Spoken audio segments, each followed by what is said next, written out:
3 reasons to take Social Security early. Number 3 is going to shock you as it did me. Someone had sent me this. It was crazy, and as I read it, because it's from a guy I know is art. Well, I'll tell you, that would be number 3. I was stunned by how I missed this, and how I think most people do too.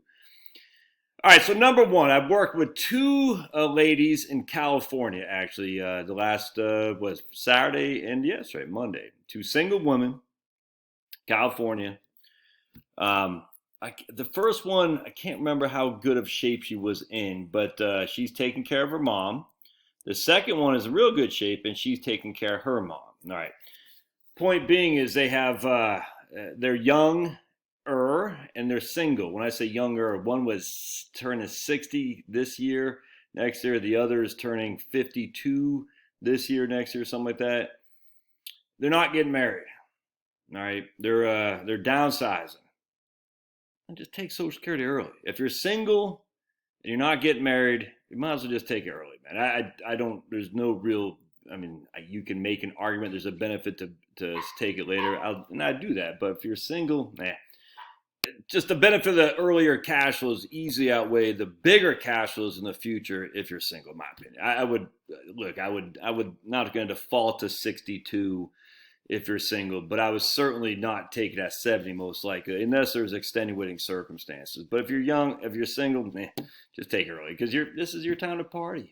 Both these ladies are going to have fun between 60 and 70. I was like, you might as well just take Social Security and enjoy it while they're taking care of their mom. And then, as you get older, you're just not going to do as much. All right.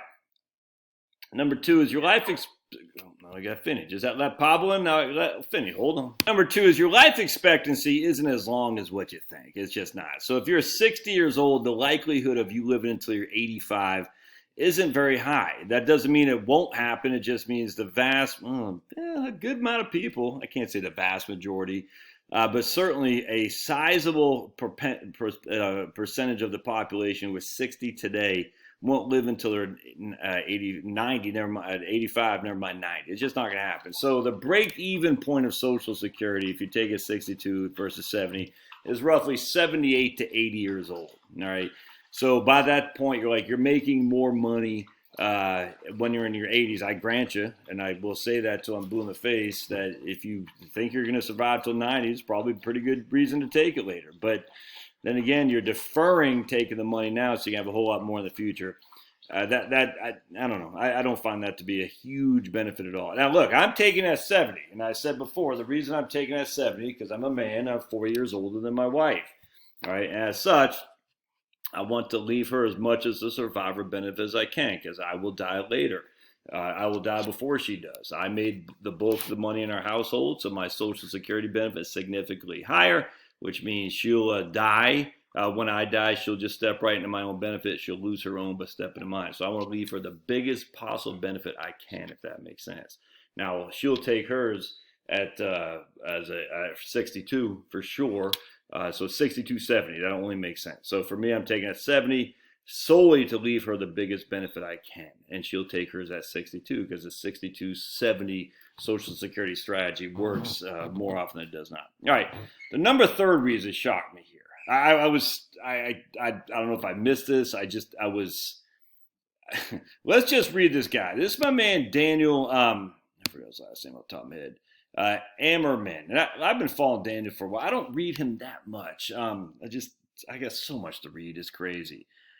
Someone had sent this to me. This is why you got to follow me on Locals so you can post stuff like this. I'm just going to segue here for a second. Hold on. Here's my Locals channel. It's just joshscanlon.locals.com. And I tell you, man, I love it because, here's Jill. She posted this today about unravels the real. And we got this guy posted this. It's lots of wonderful stuff in here. And you can post stuff. You don't have to wait for a response to me posting stuff. Now, you can join Locals for free and follow every single person under the moon, for sure. If you want to actually post stuff and engage, you got to pay $5 a month to the channel. And not just because we're going to eliminate the trolls. Anyway, I posted this article about Social Security for Daniel Ammerman. .com. But this is why you just got to post stuff in local. So if you go to like Viva Barnes, for instance, people post so much stuff. It's just so much, and just breaking down another lawsuit fighting the mandates. I want to show you a couple other things here. We got people posting just all kinds of stuff here. It's just wonderful, and you can follow all this for free. Now, again, if you want to be a member of the community, you got to pay, and I think these guys are $70 a year or something like that. I don't know. I follow Viva Barnes. I follow my man Zuby.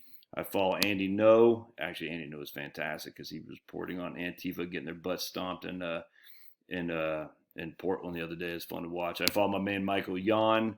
I pay for these guys. I don't pay for Krigler yet. I pay for People's Pundit. I pay for Owen Benjamin someplace else, so I don't do much here. I don't pay for Adams. But anyway, long story short, I get to see, and they post stuff for free. I'll watch it, but I don't pay for some of these guys. But maybe I will. All right. Anyway, so let's go to my man's article here. All right, so this is freaking nuts. Nuts. All right, so we're going to go down, making optimal Social Security claim decisions, a 4-stage analysis. And I read this and I said, it just wasn't sinking. And then, because I emailed the guy who said, I don't get how he's come up with the number. Then I was able to figure it out. Sometimes you got to it's like reading the Bible. You got to read it 3 or 4 times for it to sink in. And this one did. But here's the big one right here. I was stunned by this. All right, so we're going to skip over some of his analysis, which is spot on, man. This guy's fantastic. Big fan, long time, first time. But we're going to go down to adjusting for how Social Security decisions can change in Medicare premiums. All right. If Social Security were entirely separate from Medicare, we could ignore Medicare and just make the best decision we can for Social Security. Then separately make the best decision we can for Medicare. All right. However, what most people don't realize is that their Social Security decisions have a potentially dramatic impact on the size of their Medicare Part B and Part D as well premiums. If someone is currently collecting Social Security, at age 65, they'll have their Medicare most people have their Medicare premiums taken out of their Social Security benefit. If you do that under current law, you will be protected against excessive Medicare premium increases for the rest of your life. That's the hold harmless provision of Social Security, which states that the increase in Medicare Part B premiums cannot reduce your Social Security benefit. So if the monthly size of the sum of Social Security benefit goes up by $30 because of inflation indexing, and the Medicare premium would increase by $40, then it would appear that the benefit would go down by $10 a month. But because the hold harm provision is just you wash, the monthly premium of Medicare goes up by 40, your Social Security only goes up by 30. Actually, the monthly premium of Medicare only goes up by 30 as well. So it's a whole harmless. All right. For most retirees in that situation, their Medicare premium could not go up by more than $30 a month. Buddy, try to do a video. It does not matter whether monthly premium would be otherwise 30, 40, or 80. They are protected and capped out at a $30 increase. All right. However, partially or fully negating inflation indexing. Let's say that we're receiving an even $1,000 a month monthly Social Security benefit that was supposed to go by $30 a month. All right. But our Medicare Part B premium goes up by $10 a month. So our benefit in this case only increases by $20. Makes sense because our benefit for Social Security was more than the increase in Medicare premiums. In that case, we're not completely protected against inflation, but rather we're only partially protected because while the Social Security benefit has a cost of living adjustment for inflation, a lot of that was taken away by the higher inflation for Medicare, which is just a good argument. But that would even lead me to say, well, you should delay it because of 8% delayed earnings credits. But check this out. A failure to keep up with inflation, though, is a minor extent of something that's even more powerful than passage of time. All right. Because cash flows from late collection of Social Security occur on an average much later than the average cash flows for earlier collection, having partial inflation indexing hurts. Basically what he's saying is because you're not going to collect as much until the far end of it. Any small increases in inflation today have a huge negative impact on your cash flow in the future. And I think that stands against why you shouldn't take Social Security early. But concentrating Medicare in premium increases. Now, this is huge. Under current law, when some Medicare beneficiaries are protected from excessive premiums because of hold harmless, the shortfall does not go back to the government to pay. Instead, it is paid for by the Medicare beneficiaries who aren't protected by Part B premiums and are it's paid for by Medicare beneficiaries who aren't protected. Medicare Part B premiums are in fact a shared pool, and while very few people are currently properly taking this into account, the financial implications are quite powerful.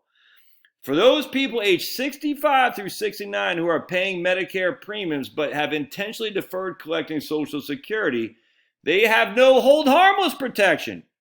What is worse is that they must pick up the tab for everyone else who does have the hold harmless. An example. About 30% of current Medicare beneficiaries have barely dodged this bullet in 2015, when thankfully, due to a last-minute budget fix, averted what could have been a 52% increase in Medicare Part B premiums. The reason that the scheduled 2016 increase was so large was that the government said there wasn't any inflation on Social Security, so Social Security payments did not increase in 2016. But despite the purported lack of inflation, the cost of Medicare Part B premiums went up significantly. Except premiums could not be increased at all for the 70% of the Medicare beneficiaries who were having their Medicare premiums deducted from their Social Security payments. So they were in the hold harmless category. However, that would have reduced the other people, the 30% of the people who were delaying, would have picked up the tab. And what that meant was 30% of Medicare beneficiaries who were not protected by hold harmless had to take on the premium increases for everybody. This is a real world situation. If it wasn't for the hold harmless law, then everyone would have had to pay for 100% of their own Medicare premium increases. But 70% of the beneficiaries were protected and didn't have to pay anything extra. Those who were not protected, they had to pay 100% of the premium increases for everybody. Crucially, they had to pay basically for the people who are hold harmless plus their own. Since they were 2.33% protected people for every non-protected person, that meant that every non-protected person had to pick up a total of 333% of the premium increases. And that is where a shocking number of up to 52% Part B increases could have happened if it wasn't for the law that they passed at the very last minute budget fix. So they had a one-time action. The governing law remains possible to have no protection from this danger, while those who are collecting and choose to have their Medicare premiums deducted are protected. Man, that's flipping nuts. 30% of the population was responsible for the rest of the 100%, which means not only did you have to cover your own Medicare premium increase because you were no longer hold harmless, you had to cover everybody else. You think those kind of shenanigans, just because they had a hold harmless fix in 2016, I'm assuming it was an election. I don't know if it's after the election or not, but you think that can't happen again? That was flipping nuts, man. So, should you take it early? Well, when I say early, I'm saying before your full retirement age. I'm not saying at 62. I'm saying before your full retirement age. And that right there is a huge reason to consider taking it early, because Medicare Part B, and not sure exactly how Part D works with hold harmless, but man alive, that could have been a huge problem right there. Imagine if you had a 52% increase in Part B. $150 a month is what it is now. 52% would have been that would be $225. That means you're going to lose $225 a month of your Social Security benefit. Oh, man, that's some evil crap there. All right, love to hear your thoughts. We'll see you.